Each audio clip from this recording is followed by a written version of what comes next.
আসসালামু আলাইকুম সম্মানিত সুধী, আশা করি সকলে ভালো আছেন। তো এই যে আমাদের মাহমুদুল হাসান ভাই আমাদের একজন উদ্যোক্তা, কৃষি উদ্যোক্তা। তো উনি হচ্ছে একটা সার সুপারিশপত্র নিয়ে আসছে। তো আমরা মাহমুদুল ভাইয়ের সাথে কথা বলবো এবং এই সার সুপারিশপত্র সম্পর্কে আপনাদেরকে আমি বিস্তারিত জানাবো যে কেন মাটি পরীক্ষা করে আর সার সুপারিশ করে নেওয়া উচিত আপনাদের। হ্যাঁ, তো মাহমুদুল ভাই কেমন আছেন? আলহামদুলিল্লাহ ভালো। আচ্ছা, এই যে মাটি পরীক্ষা করতে দিছিলেন, আপনি কি আগে কখনো করছেন? না, এই প্রথম। প্রথম এই যে যে অফিসে গেছিলেন কয় টাকা নিছে? 58 টাকা। 58 টাকা, তাই না? এখন যে যে অফিসে গেছিলেন এদের আচার ব্যবহার কেমন? অনেক সুন্দর, এত ব্যবহার আমি সরকারি অফিসে পর্যন্ত পাই নাই।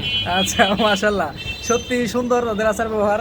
আমি যে কয়দিন গেছি খুবই ভালো ব্যবহার করে, এবং কি এরা চা চা তো খাইতে দিচ্ছে নাকি?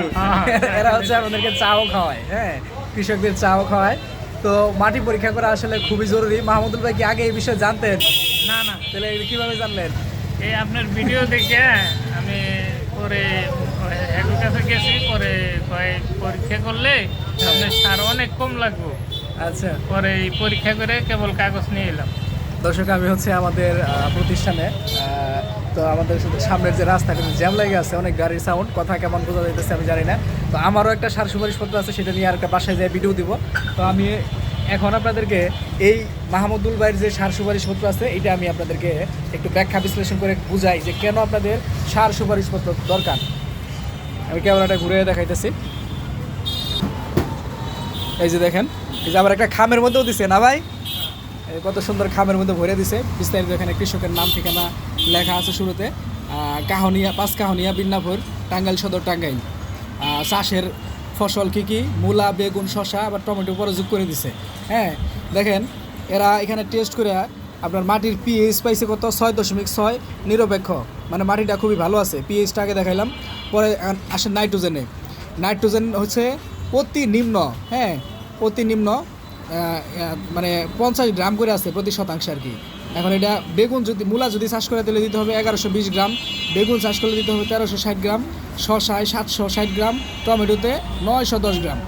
আবার দেখেন ফসফরাস বা টিএসপি সার আছে অতি উচ্চ মাত্রায়।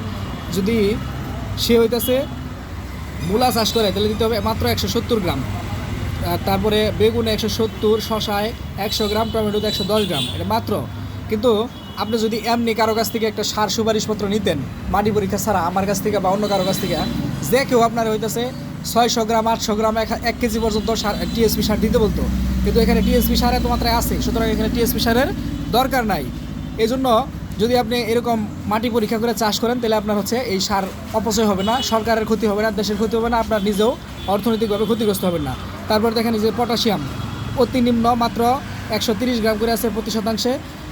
মূলা চাষ করলে দিতে হবে 620 গ্রাম, বেগুনে 830 গ্রাম, শশায় 310 গ্রাম, আর হচ্ছে টমেটোতে দিতে হবে 520 গ্রাম।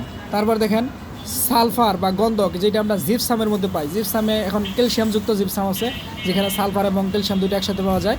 এটা আছে 15.13%। এটা আসলে কীভাবে লিখছে আমি ঠিক বুঝলাম না। এখানে লিখছে নিম্ন, আবার এখানে 15 সামথিং লিখছে। তো যাই হোক, এটা আপনার কম পরিমাণে আছে। এখানে 270 থেকে 230 থেকে 310 গ্রাম পর্যন্ত সাজেস্ট করছে বিভিন্ন ফসলে। এটা সাধারণত আমরা 300 গ্রাম করে সাজেস্ট করি।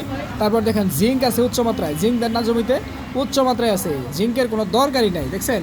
কিন্তু আমাদের কাছে বা যে কারো কাছে আপনি সার সুপারিশপত্র চাইলে আপনার 50 গ্রাম করে জিঙ্ক দিতে বলতো। তারপরে বোরিক অ্যাসিড বা বোরন আছে হচ্ছে নিম্ন, 50 গ্রাম করে সাজেস্ট করছে। তারপর দেখেন ক্যালসিয়াম, এটা মধ্যম মাত্রায় আছে। এটা জিপসাম দিলে আর ক্যালসিয়ামের দরকার আলাদা করে দেওয়ার দরকার হয় না, এটা হচ্ছে আপনার দিতে হবে না। তারপরে ম্যাগনেসিয়াম, আমরা সাধারণত এটা বিভিন্ন রেঞ্জে সাজেস্ট করা হয়, 80 গ্রাম, 100 গ্রাম বা কম বেশি। এটা দেখেন উচ্চ মাত্রায় আছে। এখন আপনাকে সাধারণ মানুষের কাছে গেলে আপনাকে হয়তো বিভিন্ন রেশিওতে ম্যাগনেসিয়াম দিতে বলবে, কিন্তু মাটি পরীক্ষা করার ফলে আমরা জানতে পারলাম কি এই জমিতে ম্যাগনেসিয়াম আছে, এখন আর নতুন করে দেওয়ার দরকার নাই। বুঝতে পারছেন? জৈব পদার্থের কী অবস্থা মাটিতে? খুবই কম, অতি নিম্ন। প্রতি শতাংশে আপনার হচ্ছে 20 কেজি করে দিতে বলছে। তো জৈব সার 20, 30, 40 কেজি দিলেও কোনো অসুবিধা নেই। এটা হচ্ছে একটা কৃষকের সার সুপারিশপত্র। আমাদের বাংলাদেশের প্রায় আপনার হচ্ছে 30-32টা যে এই ল্যাব আছে বিভিন্ন জেলায়। আপনারা আপনাদের নিজস্ব জেলা থেকে সরকারি মৃত্তিকা সম্পদ উন্নয়ন ইনস্টিটিউট থেকে এই সার সুপারিশপত্র করে নেবেন, মাটি পরীক্ষা করে নেবেন। তাহলে আপনাদের হচ্ছে অতিরিক্ত ব্যয় হবে না এবং আপনাদের জমির ফসল ভালো হবে। তো এই বিষয়ে আমি এর আগে আরও 3টা ভিডিও দিছি, এই একটা ভিডিও, সামনে আরও একটা ভিডিও দিব। হ্যাঁ, তো হচ্ছে আপনাদের যাদের কৃষি প্রজেক্ট আছে বা চাষবাস করেন তারা অবশ্যই মাটি পরীক্ষা করে নেবেন। ভালো থাকেন সবাই, আসসালামু আলাইকুম, আল্লাহ হাফেজ।